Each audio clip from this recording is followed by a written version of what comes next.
باللہ من الشیطان اللعین الرجیم بسم اللہ الرحمن الرحیم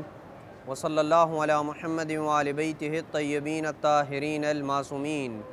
سرزمین حضرت امیر المومنین نجف اشرف بارگاہ حضرت امیر المومنین صلوات اللہ وسلامہ علیہ سے اپنے مومنین کی خدمت میں نکاح کے مسائل کے ضمن میں اسباب تحریم کے اوپر گفتگو کا سلسلہ جاری ہے، اور اب تک نسب اور رضاعت جیسے اسباب تحریم کے متعلق تفصیل کے ساتھ اپنے مومنین کی خدمت میں فقہی مسائل کو بیان کر چکا ہوں، اور آج جس سبب تحریم کی طرف اشارہ کروں گا جسے عربی میں مصاہرت کہا جاتا ہے، یعنی نکاح کے سبب بننے والے جو رشتے ہوتے ہیں، میاں بیوی کے نکاح کے سبب جو رشتے پیدا ہوتے ہیں ان کے ساتھ بھی مرد کا بیوی کی طرف جو بننے والے رشتے ہیں ان کے ساتھ نکاح کرنا جائز نہیں ہوگا، اور بیوی کا مرد کی طرف جو رشتے بنتے ہیں ان کا بھی نکاح کرنا جائز نہیں ہوگا۔ لہذا سب سے پہلے آئیے جانتے ہیں کہ مصاہرت کا معنی کیا ہے اور مصاہرت سے کیا مراد ہے۔ جواب یہ ہے کہ میاں بیوی کے باہم نکاح کے سبب ان کا ایک دوسرے کے رشتہ داروں سے بننے والا جو رشتہ ہوتا ہے اسے مصاہرت کہا جاتا ہے، اور وہ مصاہرت کہلاتا ہے، اور اس کے سبب چند لوگوں سے ذاتاً نکاح کرنا حرام ہو جاتا ہے، جیسے ساس وغیرہ سے نکاح کرنا ذاتاً حرام ہو جاتا ہے اس مصاہرت کے سبب سے، یا جمعاً نکاح کرنا حرام ہو جاتا ہے، جیسے بیوی کے ہوتے ہوئے کسی دوسری خاتون جیسے جو سالی ہے اس سے نکاح کرنا حرام ہو جاتا ہے۔ سوال یہ پیدا ہوتا ہے کہ مصاہرہ کن کے ساتھ نکاح کی حرمت کا سبب بنتا ہے؟ مصاہرت کے سبب چند لوگوں کے ساتھ نکاح کرنا یہ حرام ہو جاتا ہے۔ نمبر 1، بیٹے پہ سگے اور رضائی باپ، دادا اور نانا، اور جتنا یہ سلسلہ اوپر چلتا چلا جائے گا، ان کی جو بیویاں ہوں گی، دائمی بیویاں ہوں گی، ان کی جو بیویاں ہوں گی وہ اس کے اوپر دائمی طور پہ حرام ہو جائیں گی۔ یعنی بیٹے پہ سگے اور رضائی باپ، دادا اور نانا کی بیویاں دائمی طور پر حرام ہو جائیں گی، خواہ ان کی دائمی بیویاں ہوں یا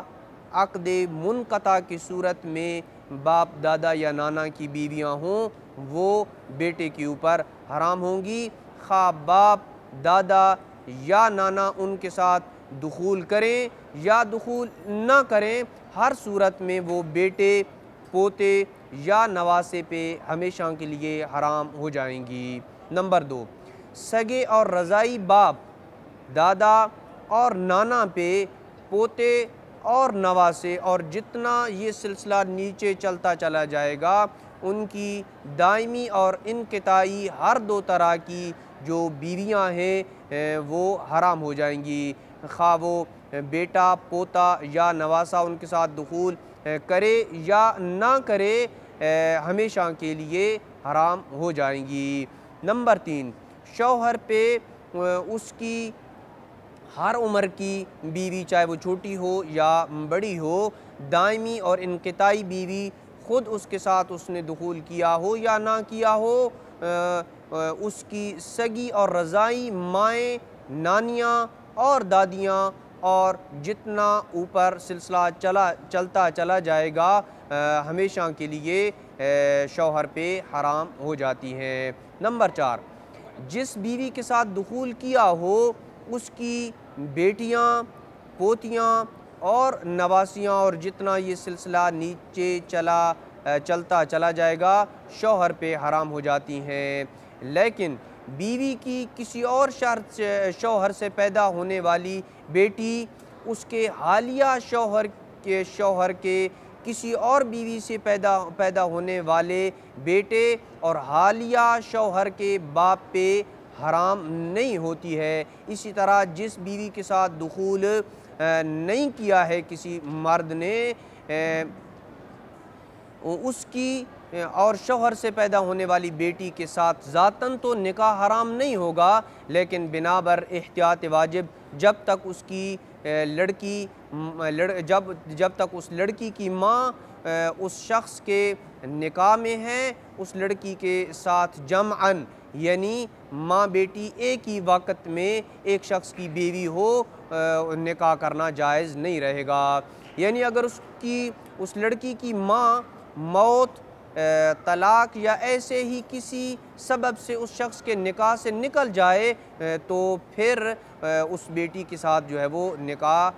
کیا جا سکتا ہے، لیکن اس سے پہلے احتیاط اس لڑکی کے ساتھ نکاح نہ کرنے میں ہے۔ لیکن اگر کوئی ان دونوں کو جمع کر دے، یعنی اس لڑکی اور اس کی ماں کو جمع کر دے نکاح میں، یعنی ماں اور بیٹی دونوں کے ساتھ نکاح کرے، تو نہ اس لڑکی کے ساتھ نکاح صحیح ہوگا اور نہ اس کی ماں اس کی زوجیت میں باقی رہے گی، زوجیت سے نکل جائے گی۔ پانچواں وہ رشتہ جو مصاہرت کی سبب سے حرام ہوتا ہے، وہ موجودہ بیوی کی بھانجی یا بھتیجی کے ساتھ اس بیوی کی اجازت کے بغیر نکاح دائمی یا انقطاعی صحیح نہیں ہے، چاہے وہ وقت نکاح اس حکم سے آگاہ ہوں، آشنا ہوں یا آشنا نہ ہوں، فرق نہیں پڑتا، خواہ انہیں بعد ازاں اس نکاح کا پتہ چلے یا نہ چلے، حرام ہو جائے گا۔ لیکن اگر بیوی کی بھانجی یا بھتیجے کے ساتھ اس کی اجازت کے بغیر نکاح کر لیا جائے تو اس کا نکاح کا صحیح ہونا بیوی کی اجازت کے اوپر موقوف ہوگا، اور اگر وہ اجازت دے دے تو نکاح صحیح ہوگا، وگرنہ نکاح باطل ہوگا اور درست نہیں ہوگا۔ لیکن موجودہ بیوی کی پھوپھی یا خالہ کے ساتھ نکاح میں کوئی حرج نہیں ہے، کیا جا سکتا ہے۔ سوال یہ ہے کہ آیا زانیہ بیوی شوہر پہ حرام ہو جاتی ہے یا حرام نہیں ہوتی ہے؟ جواب یہ ہے کہ بیوی اگر زنا کرے اور وہ اگرچہ زنا کے اوپر مصر ہی کیوں نہ ہو، العیاذ باللہ بار بار زنا کرے، تو بھی شوہر کے اوپر حرام نہیں ہوتی ہے۔ البتہ مستحب ہے کہ اگر وہ توبہ نہیں کرتی، بار بار اس گناہ کبیرہ میں وہ خاتون مبتلا رہتی ہے، تو شوہر کے لیے بہتر اور مستحب ہے کہ وہ اسے طلاق دے دے۔ سوال یہ ہے کہ جن موارد میں زنا حرمت کا سبب بنتا ہے، یعنی کسی خاتون جیسے کسی شادی شدہ خاتون کے ساتھ جو ہے وہ زنا کرنا ہے،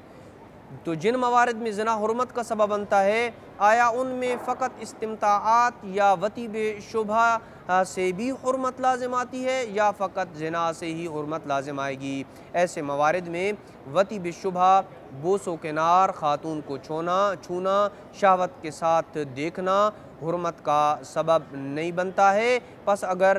کوئی کسی خاتون کو بوسہ دے یا شہوت سے دیکھے تو اس پہ اس کی بیٹی کے ساتھ نکاح کرنا حرام نہیں ہوگا، بلکہ وہ اس کے ساتھ نکاح کر سکتا ہے۔ وصلی اللہ علی محمد وآل بیتہ الطیبین الطاہرین المعصومین۔